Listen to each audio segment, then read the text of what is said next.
हमारी माता बहनें बोलेंगे, उसके बाद आप बोलेंगे। ये मालूम पड़ जाएगा किसकी आवाज ज्यादा है। कंपटीशन तो नहीं कर सकते। पहले आप बोलोगे, फिर माता बहनें बोलेंगी। पहले नहीं, पहले आप बोलोगे, उसके बाद माता बहनें बोलेंगी। आप बोलिए भारत माता की। अब मेरी माता बहनें बोलेंगी। तैयार हैं? बोलिए भारत माता की। अब आप ही देख लो। चलो कोई बात नहीं, हम मिलकर के बोलेंगे।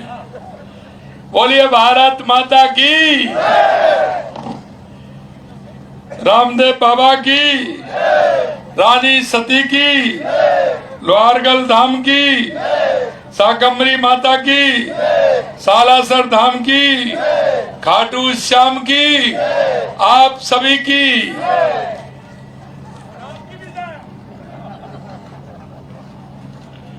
आज के इस झुंझुनू के स्वागत के इस कार्यक्रम में मंच पर विराजमान मेरे कैबिनेट के मेरे साथी, आपके पड़ोस के जिले के किसान नेता के रूप में जिनको जाना जाता है, ऐसे हमारे यूडीएच मंत्री भाई जावर सिंह खर्रा साहब, कैबिनेट के मेरे दूसरे साथी, युवा संघर्षशील और आपके जिले के प्रभारी भाई अविनाश गहलोत जी, आपके अपने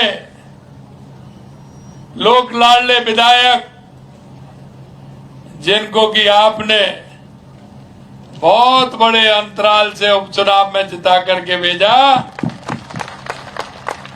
ऐसे भाई राजेंद्र भामू जी। लेकिन आदमी बड़े काम के हैं, इन्होंने काम गिनाए, इतने काम गिनाए, और मेरे पास भी लिस्ट लेके आया हूं, पूरी लिस्ट है, पर फिर भी इनके पत्र नहीं बीतते, दो चार देते ही रहते हैं। मेरे यहाँ ये भी होना चाहिए। मैंने भाई कहा 21 साल का तुम्हारा काम हो गया जो नहीं हो रहा था, 11 साल का तुम्हारा काम हो गया जो नहीं हो रहा था, और नए काम भी आपके हो गए, लेकिन रोज 2-4 पत्र जब मिलने आते हैं तो मैं तो वैसे ही आ रहा हूं मिलने के लिए मुख्यमंत्री जी, और आते हैं तो 2-4 पत्र और दे देते हैं कि ये भी होना चाहिए, ये भी होना चाहिए।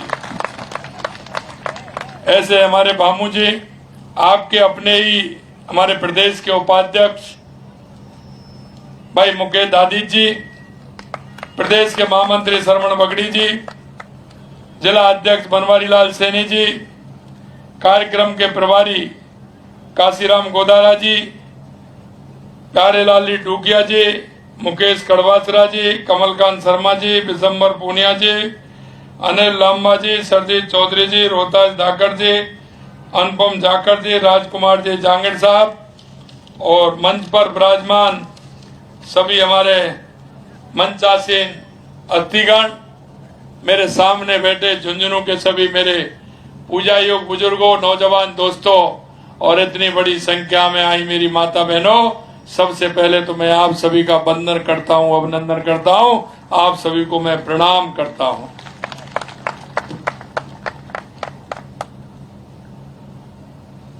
मुझे पता है कि आप सभी लोगों ने जिस मेहनत और विश्वास के साथ उपचुनाव के अंदर राजेंद्र भामू जी को जिता करके भेजा, उसके लिए भी मैं आप सभी को बधाई देना चाहता हूं, आपको शुभकामनाएं देना चाहता हूं। मित्रों, मैं एक बात और आपसे कहना चाहता हूं कि आपको देखना है कि जो लोग लंबे समय से के झुंझुनू की राजनीति में राजनीति करते आए और जिन्होंने आप के विश्वास को तोड़ने का काम किया है, उन्होंने आपके इतने लंबे समय में आपको क्या किया है, और एक तरफ आपने राजेंद्र बामू जी को जिता करके भेजा है। इनके काम भी देख लेना और उनके काम का आंकलन भी कर लेना कि किस तरह से काम हो रहा है। मैं ये बात इसलिए आपसे कहना चाहता हूं,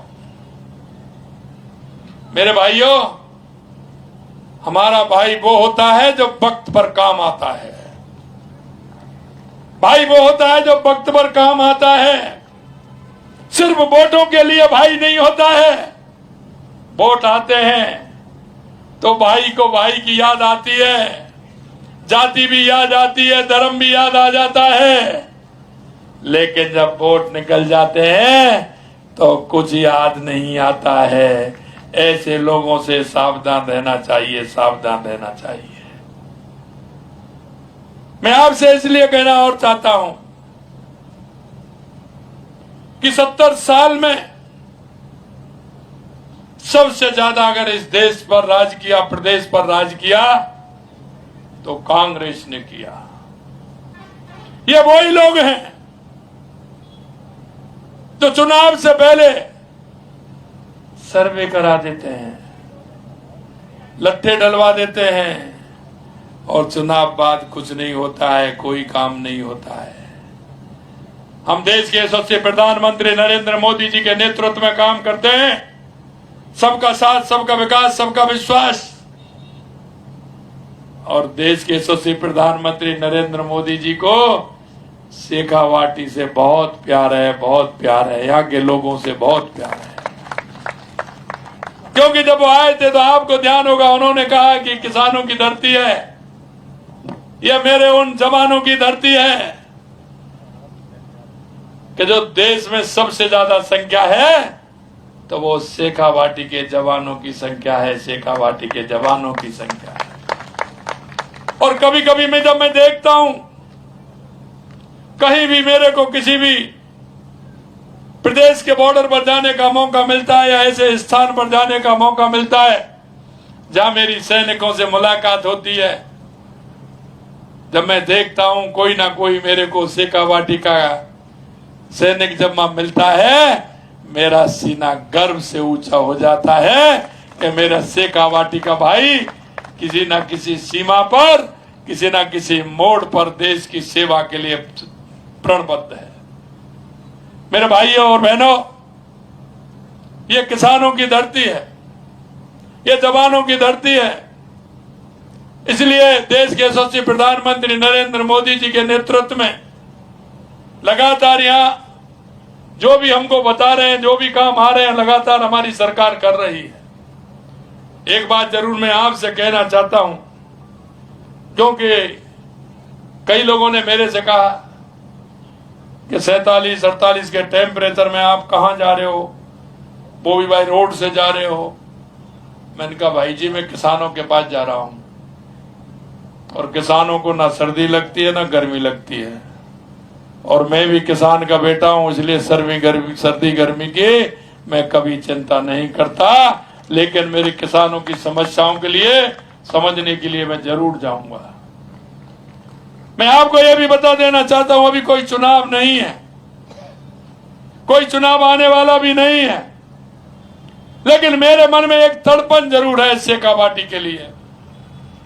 और वो तड़पन जब मैंने देश के यशस्वी प्रधानमंत्री नरेंद्र मोदी जी को बताया, उसके बारे में तो उन्होंने तुरंत कहा मेरे से कि शेखावाटी को यमुना का पानी मिलना चाहिए, मिलना चाहिए।